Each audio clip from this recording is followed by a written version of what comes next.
네, 여러분 안녕하세요. 지금 토요일입니다. 어제는 책을 2권을 빌려와서 읽었다고 말씀을 드렸는데 오늘은 그 두 번째 책에 대해서 말씀을 드릴게요. 바로 이 흔들리지 않는 공부 멘탈 만들기라는 책입니다. 이 책은 되게 간단하고 쉬워서 여러분들께서 그냥 도서관에서 후루룩 한 30분? 뭐 좀 관심이 가시면 한 2시간 안으로는 충분히 읽으실 만한 책입니다. 제가 이렇게 요약을 해서 책 내용도 이렇게 올려드렸는데요.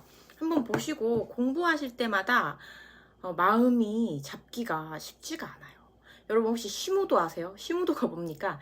이 마음을 소에 비유해서 이 소를 잘 다스려서 내가 자유자재로 이 소를 다 이렇게 몰고 갈 수 있는, 내가 소의 등에 올라타서 자유자재로 나의 마음대로 움직일 수 있는 그런 경지를 그린 그림입니다. 그래서 마음을 다스리기가 가장 힘들어요. 그래서 제가 처음 공부할 때 기초반에 있을 때 같이 공부하시던 분께서 이제 마음 없이 마음을 내었어라 이런 말씀을 해주셨거든요. 그래서 마음 없이 마음을 내어 쓰려면, 그러니까 공부에 집중을 하려면 어떻게 해야 되는지 이제 내용 한번 말씀드릴게요.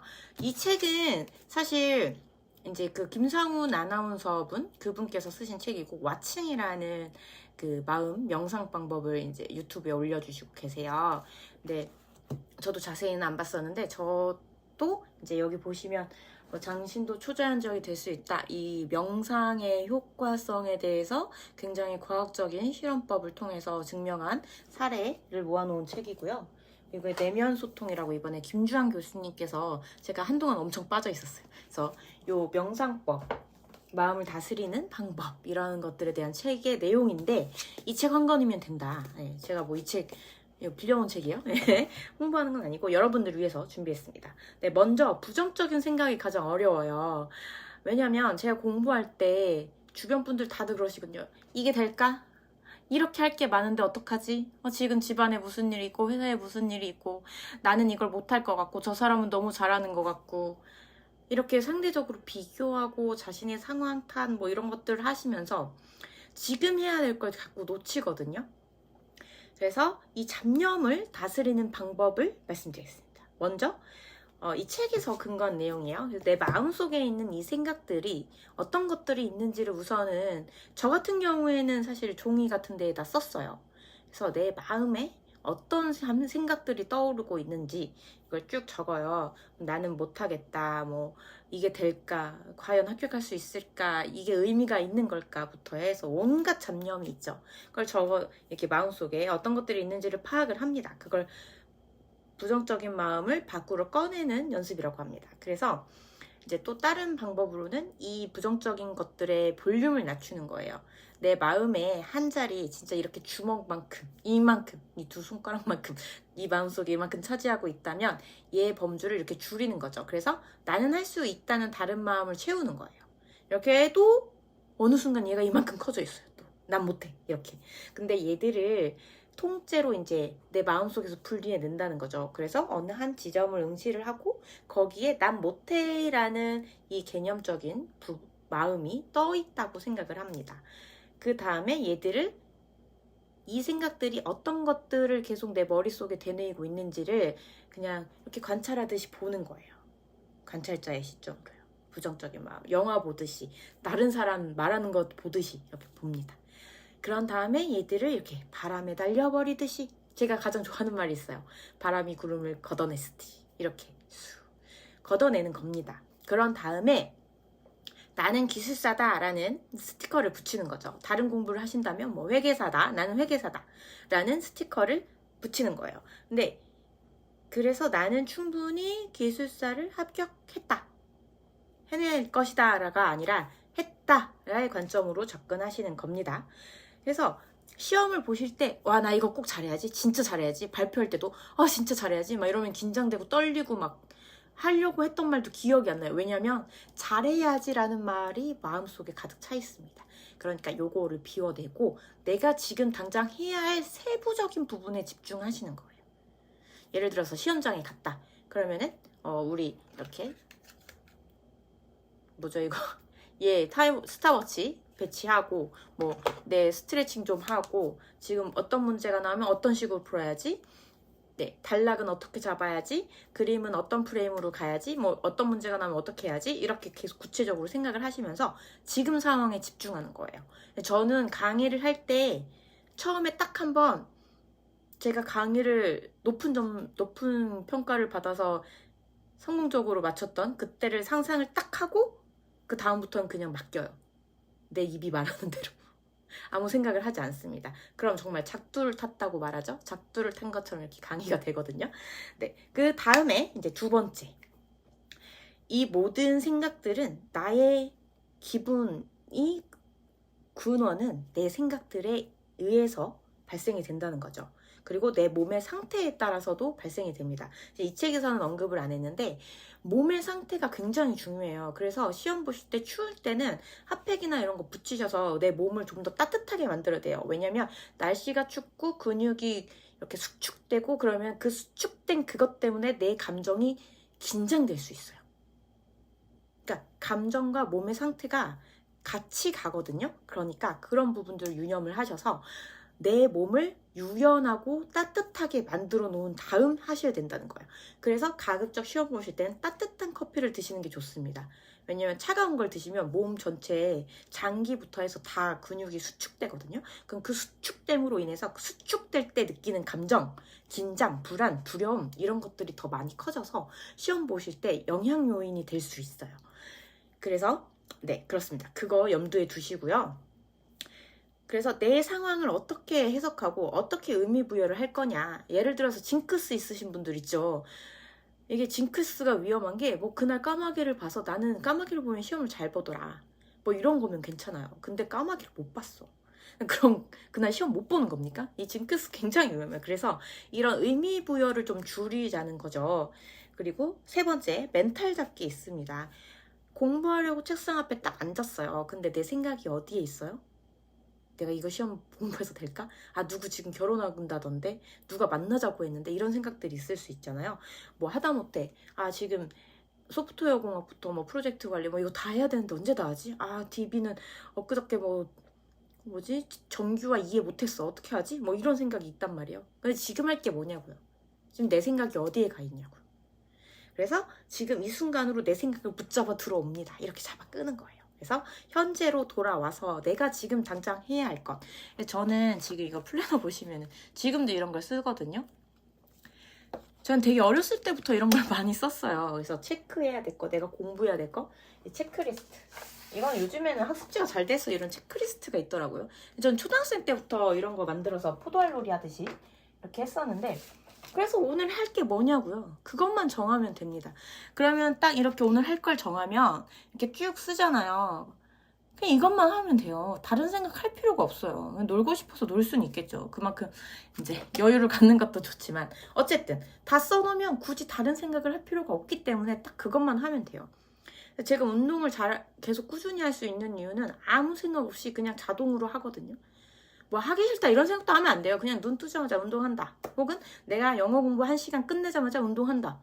얼마나 명쾌합니까? 다른 생각하면 그 순간부터 딜레이가 시작되고 결국엔 눈 떠보면 다음날 아침이에요. 운동 안 했어요? 뭐 공부도 안 했어요? 조심하셔야 돼요. 그래서 내 생각을 붙잡는 게 중요하다. 그리고 상황 탓을 많이 하세요. 내가 지금 프로젝트에 들어와 있어서 지금 뭐 상사가 뭘 시켜서 야근을 해서 근데 진짜 하시는 분들은 어떻게 하시는 줄 압니까? 야근을 12시 막 1시까지 했어요. 그럼 집에 와서 난 하루에 2시간 공부하기로 했으니까 잠을 못 자도록 2시간 하고 잘 거야. 그렇게 해서 꾸준히 자기가 뭔가를 해낼 때는 자기 효능감이 차곡차곡 쌓이면서 그게 자신감이 됩니다.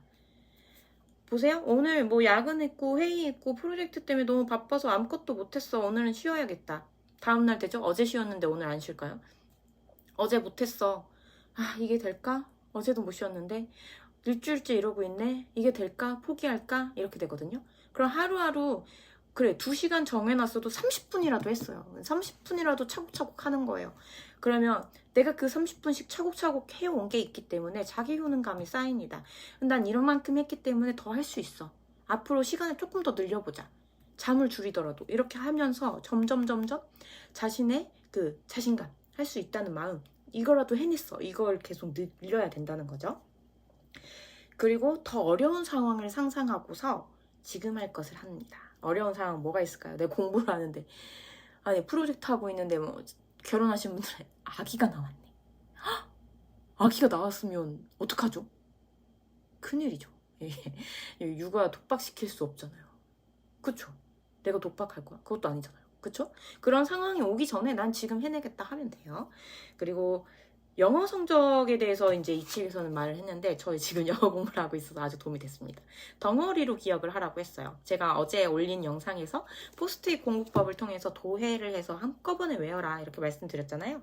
그런 방법도 언급해 줬었고, 그리고 이 대박 공부법이라고 해서 여기에서 실험했던 데이터 근거를 쫙 냈어요. 어떻게 하냐면 공부를 하는데 뭐 몰아서 주말에 8시간 할 거야가 아니라 매일매일 10분씩 할 거야 라는 내용이에요. 그래서 매일매일 10분씩 한 게 성과가 더 좋았다는 연구 결과를 여기에 써주셨습니다. 저도 진짜 하루에 1시간은 꼭 영어 공부해야지 지금 이러고 있어요. 그리고 자의 가르닉 효과라는 게 있대요. 그래서 만약에 제가 지금 영어 공부를 막 하고 있었어요. 지금 기출 문제집을 풀고 있었는데, 이걸 다 끝마치고 쉬어야지가 아니라 중간에 포모도로 학습법 아시죠? 25분 공부하고 5분 끊고, 25분 공부하고 5분 끊고. 이게 정말 공부를 하던 때에 다 마치지 않았더라도 딱 멈추는 게 도움이 된다고 해요. 왜냐면 그 멈춘 순간을 계속해서 반복해서 되뇌이게 된다는 거예요. 그렇기 때문에 차라리 공부를 하다가 중간에 그냥 딱 멈춰버리고 하는 거죠. 인터럽트가 들어와서 계속 이거 물고 있는 거예요. 그럼 내 머릿속에선 해야 될 부분의 끝부분을 계속 물고 있기 때문에 계속해서 되뇌이고 이 부분에 대해서 나중에 더 잘 기억하게 된다는 그런 이야기입니다. 그리고 이미지 훈련법입니다. 구체적으로 목표를 설정한다는 거예요. 제가 오늘 이렇게 스케줄표를 매일 작성한다고 했잖아요. 저는 일 단위, 월 단위, 주 단위 많습니다. 스케줄표. 근데 구체적으로 내가 그 시간에 어떤 걸 해야 될지에 대해서 생각을 해서 시뮬레이션을 계속 하는 거죠. 결국엔 시뮬레이션. 그래서 구체적으로 목표를 설정하면 그걸 달성할 확률이 더 높고 이행할 확률이 높다는 거죠. 우리가 이행 계획서 이런 거 왜 써요? 구체적으로 시뮬레이션해서 정확하게 딱딱딱까진 안 되더라도 그 위급한 상황에 대해서 플랜 A, B, C, D 만들어서 대처할 수 있게 하려고 하는 거잖아요. 그리고 휴식 시간과 운동은 아주 도움이 된다. 그런데 특히 제가 걸으면서 이 토픽 메타인지 많이 했다고 말씀드렸었어요. 그래서 기출 문제를 거의 2년치 뽑아가지고 기출 문제 보면서 이제 내가 그 문제에 대해서 아냐 모르냐를 하면서 되뇌어 보는 거죠. 그리고 이제 채점자의 마음 사로잡기. 여러분 글씨가 뭐가 중요하냐 이렇게 말씀하시는데 글씨 진짜 중요해요. 글씨를 잘 쓰는 게 문제가 아니라 성심성의껏 보는 사람의 입장에서 쓰는 게 중요한 거죠. 그리고 마지막에는 이제 김상훈 선생님께서 말씀하시는 와칭. 와칭은 양자물리학과 같다. 저도 그런 생각입니다. 피그말리온 효과 이런 거 있잖아요. 그 사람이 기대하고 있는 모습, 향후 기대하는 모습에 대해서 계속해서 상상을 하고 그 긍정적인 파동. 우리는 모두 다 파동이 존재하지 않습니까? 그래서 색즉시공 공즉시색. 예? 그래서 이제 자신을 남이라고 생각하고 가정하면서 계속 바라보는 거죠.